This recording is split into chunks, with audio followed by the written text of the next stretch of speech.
സ്വരാജ് മാധ്യമങ്ങളെ കാണുകയാണ്. പ്രചരണം നടത്തുകയാണെന്ന് പറയുമ്പോഴും പാർട്ടിയുടെ ഏറ്റവും മുതിർന്ന നേതാക്കളിൽ ഒരാളാണ്, പാർട്ടിയുടെ സംസ്ഥാന സെക്രട്ടറിയാണ്. താത്വികമായ എല്ലാ കാര്യത്തെയും ഗ്രഹിച്ച് നന്നായി പറയുന്ന ഒരാളുടെ ഭാഗത്ത് നിന്ന് ആവർത്തിച്ചു പറയുകയാണ്, ഞങ്ങൾ 97-ൽ അങ്ങനെ ഒരു ബന്ധം നടത്തിയിട്ടുണ്ട്, 97-ലും 96-ലും ഒക്കെ അത്തരത്തിലൊരു ഇടപെടൽ നടത്തിയിട്ടുണ്ട്, നടത്തിയ കാര്യങ്ങൾ ഇല്ല എന്നെന്തിനാണ് ഞങ്ങൾ പറയുന്നത്? അത് തെരഞ്ഞെടുപ്പിന് വോട്ടെടുപ്പിന് വേണ്ടി പോകുന്ന ആൾക്കാരാണ്. അല്ല, അദ്ദേഹം അത് വിശദീകരിച്ചു. ടെൻഷൻ തോന്നുന്ന കാര്യമാണോ? അല്ല, എനിക്കങ്ങനെ നിങ്ങൾക്ക് എന്നെ കുറിച്ച് അറിയാത്തതുകൊണ്ടാണ്.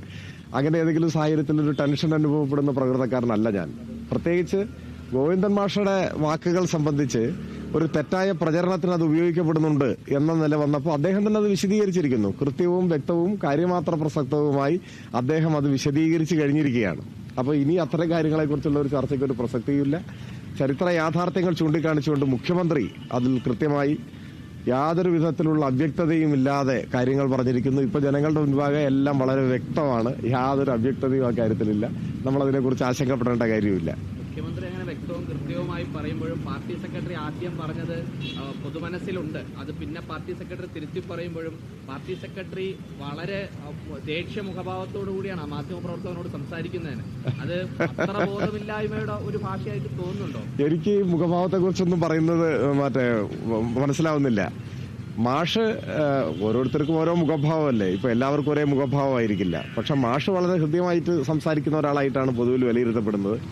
മാഷയുടെ ഇന്റർവ്യൂ ആണെന്ന് തോന്നുന്നത്. ഞാനതൊന്നും പൂർണ്ണമായി ഈ തെരഞ്ഞെടുപ്പ് തിരക്കിനിടയിൽ കാണാൻ പറ്റിയിട്ടില്ല. ആ ഇന്റർവ്യൂ UDFന്റെ ഒരു പ്രചരണത്തിന് ഉപയോഗിക്കപ്പെടുന്നതായി ശ്രദ്ധയിൽപ്പെട്ട ഉടനെ തന്നെ ഗോവിന്ദൻ മാഷ് തന്നെ കാര്യം വിശദീകരിച്ചിരിക്കുന്നു. ആ വിശദീകരണത്തിൽ നമുക്കിപ്പോൾ നിൽക്കാം. ആ വിശദീകരണം അദ്ദേഹം കൃത്യമായി നടത്തി കഴിഞ്ഞു. പാർട്ടി നേതാവ് കൂടിയായ മുഖ്യമന്ത്രി അത് സംബന്ധിച്ച് വളരെ വിശദമായി തന്നെ കാര്യങ്ങൾ പറഞ്ഞും കഴിഞ്ഞു. ഇനി എന്ത് വ്യക്തതയാണ്? ഇനി യാതൊരു വിധത്തിലും പ്രസക്തി ഇല്ലാത്ത ഒരു ചർച്ചയിലോ വിവാദത്തിലേക്കോ നമ്മൾ പോകേണ്ട യാതൊരു കാര്യമില്ല എന്നാണ് എനിക്ക് തോന്നുന്നത്. ഓക്കെ, പറഞ്ഞില്ലല്ലോ, അപ്പൊ കാണാം. ഓക്കെ.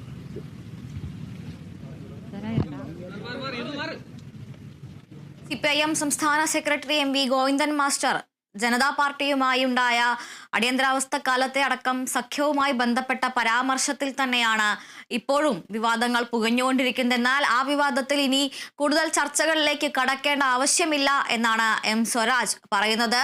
വിഷയത്തിൽ MV ഗോവിന്ദൻ മാസ്റ്ററും അതുപോലെ തന്നെ പാർട്ടിയുടെ ഏറ്റവും മുതിർന്ന നേതാവായി കണക്കാക്കുന്ന മുഖ്യമന്ത്രി പിണറായി വിജയനും നിലപാട് വ്യക്തമാക്കി കഴിഞ്ഞതാണ്. അതിൽ ആവശ്യമായ വിശദീകരണങ്ങൾ നൽകി കഴിഞ്ഞതാണ്. ഇനി ആ ഒരു വിഷയത്തിൽ നിൽക്കേണ്ടതില്ല എന്ന് തന്നെയാണ് സ്വരാജ് വ്യക്തമാക്കുന്നത്.